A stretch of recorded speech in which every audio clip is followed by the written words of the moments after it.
Welcome to Tales of Honor, a podcast with a mission to tell the true stories of every recipient of our nation's highest military award, the Medal of Honor.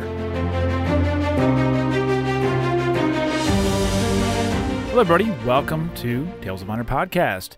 This episode today is number 409.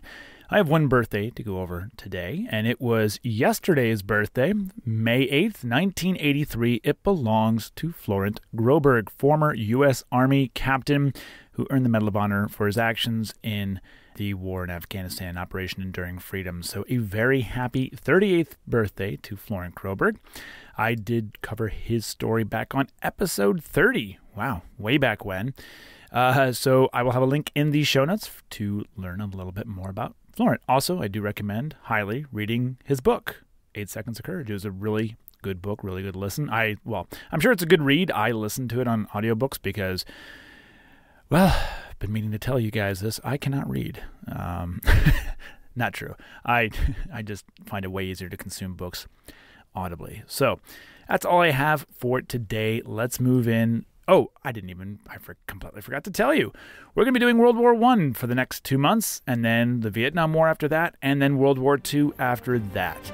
So that is the order which we're going to do. So let's get on into today's Tale of Honor.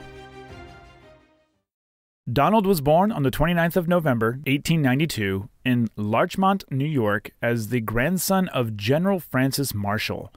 He had attended Harvard University and studied landscape architecture.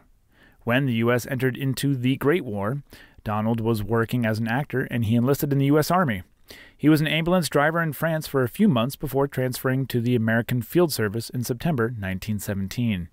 7 months later, Donald transferred to the Tank Corps and was a corporal with B Company, 344th Battalion, 1st Provincial Brigade, which was commanded by Lieutenant Colonel George S. Patton, Jr.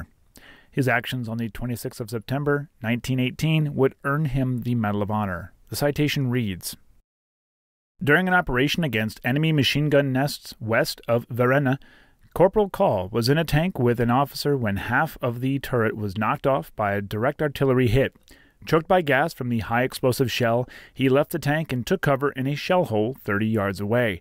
Seeing that the officer did not follow and thinking that he might be alive, Corporal Call returned to the tank under intense machine gun and shell fire and carried the officer over a mile under machine gun and sniper fire to safety." Donald managed to not be injured during this action, however, was wounded 2 days later and sent to the hospital, returning to the line in time to fight in the Argonne and Saint-Mihiel offensives. He received a commission to second lieutenant in October of 1918, and 3 months after the war ended, Donald and 16 others received the Medal of Honor from General John Pershing during an outdoor ceremony at Chaumont, France. Donald left the Army after the war and returned to his acting career.